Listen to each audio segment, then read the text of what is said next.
ವ್ಯಾಪಾರಿಗಳಾಯ್ತು, ಈಗ ಚೀಟಿ ವ್ಯವಹಾರಗಾರರ ಸರದಿ. ಚೀಟಿ ವ್ಯವಹಾರಗಳಿಗೂ ಕೂಡ ತೆರಿಗೆ ಇಲಾಖೆಯಿಂದ ನೋಟಿಸ್ ಬಂದಿದೆ. UPI ವ್ಯವಹಾರ ಆಧರಿಸಿ ನೋಟಿಸ್ ಕಳಿಸಿದ್ದೇವೆ. ಅವರು ಯಾವ ವ್ಯವಹಾರ ಮಾಡಿದ್ದಾರೆ ನಮಗೆ ಗೊತ್ತಾಗಲ್ಲ. ಚಿಟ್ ಫಂಡ್ ಕಂಪನಿಗಳು ನೀಡುವ ಸೇವೆಯ ಮೇಲೆ ತೆರಿಗೆ. ಯಾವುದೇ ನೋಟಿಸ್ ಬಂದಾಗ ಅದಕ್ಕೆ ಪ್ರತ್ಯುತ್ತರವನ್ನ ಕೊಡಿ. ಚಿಟ್ ಫಂಡ್ ಬ್ಯಾಂಕಿಂಗ್ ಸೆಕ್ಟರ್ ಮೇಲೆ 18% GST ಇದೆ. ಅವರು ನೀಡ್ತಾ ಇರುವ ಸೇವೆಯ ಮೇಲೆ ತೆರಿಗೆ ವಿಧಿಸ್ತೇವೆ. ಯಾವ ರೀತಿಯ ಸೇವೆ ಅಂತ ಅದರ ಮೇಲೇನೆ ತೆರಿಗೆ ಡಿಸೈಡ್ ಆಗುವಂಥದ್ದು. ವಾಣಿಜ್ಯ ತೆರಿಗೆ ಜಂಟಿ ಆಯುಕ್ತೆ ಮೀರಾ ಸುರೇಶ್ ಸ್ಪಷ್ಟನೆಯನ್ನ ಕೊಟ್ಟಿದ್ದಾರೆ. ಚೀಟಿ ವ್ಯವಹಾರ ಅನ್ನೋದು ಅವರವರ ಮಧ್ಯೆ ಒಂದು 8 ಜನ 10 ಜನ ಸ್ನೇಹಿತರು ಸೇರಿ ಸಂಬಂಧಿಕರು ಸೇರಿ ಸೇವಿಂಗ್ಸ್ ಮಾಡುವ ಒಂದು ವಿಧಾನ. ಯಾವುದು ಸಂಯೋಜಿತವಾಗಿರುವಂತಹ ಒಂದು ವ್ಯವಸ್ಥೆ ಇಲ್ಲದೆ ಇದ್ದಾಗ, ಅಂದರೆ ಒಂದು ಚಿಟ್ ಫಂಡ್ ಕಂಪನಿ ಅಂತ ಇದ್ದಾಗ ಆ ಕಂಪನಿ ಈ ಚೀಟಿ ವ್ಯವಹಾರಕ್ಕೆ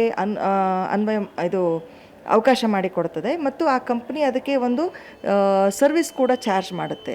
ಸೊ ಅಲ್ಲಿ ನೀಡ್ತಿರುವಂತಹ ಆ ಸೇವೆ ಏನಿದೆ, ಎಲ್ಲರಿಂದನೂ ಚೀಟಿ ಹಣ ಕಲೆಕ್ಟ್ ಮಾಡಿ ಅದನ್ನು ಸಂಗ್ರಹ ಮಾಡಿ ಆಮೇಲೆ ಒಬ್ರೊಬ್ರಿಗೆ ಕೊಡ್ತಾ ಹೋಗೋದು ಪ್ರತಿ ತಿಂಗಳು, ಆ ಚಿಟ್ ಫಂಡ್ ಕಂಪನಿ ಮೇಲೆ ಅದು ನೀಡ್ತಿರುವಂಥ ಸೇವೆ ಮೇಲೆ ತೆರಿಗೆ ಬರುತ್ತೆ ಹೊರತು ಒಂದು ವೇಳೆ ನಮ್ಮ ಮಧ್ಯೆ ಸ್ನೇಹಿತರು ಅಥವಾ ಸಂಬಂಧಿಕರ ಮಧ್ಯೆ ತಿಂಗಳ ನಾವು ಹಣ ಹಾಕಿ ಅದನ್ನು ವಾಪಸ್ ತೊಗೊಂಡ್ರೆ it is pure money transaction. So ಈ ಹಣದ ಮೇಲೆ there is no GST on money. ಯಾವುದೇ ನೋಟಿಸ್ ಬಂದಾಗ ಅದಕ್ಕೆ ಒಂದು ಪ್ರತ್ಯುತ್ತರ ನೀಡೋದು ಕಡ್ಡಾಯ. ಇಲ್ಲ ಅಂದರೆ ನಾವು ಏಕಪಕ್ಷೀಯವಾಗಿ ಅದರ ಮೇಲೆ ನಿರ್ಧಾರ ಮಾಡಬೇಕಾಗ್ತದೆ. ಸೊ ಅದಕ್ಕೆ ಅವಕಾಶ ಮಾಡಿಕೊಡ್ತೇನೆ. ತರಕಾರಿ ವ್ಯಾಪಾರ ಮಾಡಿರ್ಬೋದು, ಹಣ್ಣು ಅಥವಾ ಹೂವಿನ ವ್ಯಾಪಾರ ಮಾಡಿರ್ಬೋದು, ಅದರಿಂದ ಬಂದಿರೋಂಥ ಹಣವನ್ನು ಒಬ್ಬರ ಕಡೆ ನಾವೆಲ್ಲ ಸೇರಿ ಜಮಾ ಮಾಡ್ತಾಯಿದ್ದೀವಿ ಅಂತ ಇದ್ದರೆ ದಾಖಲೆ ಸಮೇತ ಅಥವಾ ನಮ್ಮ UPI ಟ್ರಾನ್ಸಾಕ್ಷನ್ ಏನಾಗಿದೆ ಅದರ ಡೀಟೇಲ್ ಸಮೇತ ತಂದು ಮಾಹಿತಿಯನ್ನು ಸಲ್ಲಿಸಬೇಕು. ಇಲ್ಲಾಂದರೆ ನೀಡಿರೋ ನೋಟಿಸಿಗೆ ನೀವು ಸರಿಯಾದ ಮಾಹಿತಿಯನ್ನು ಸಲ್ಲಿಸದೆ ಹೋದಾಗ ನಾವು ಏನಂತ ಪರಿಗಣಿಸ್ಬೇಕು ಹೇಳಿ. ಚೀಟಿ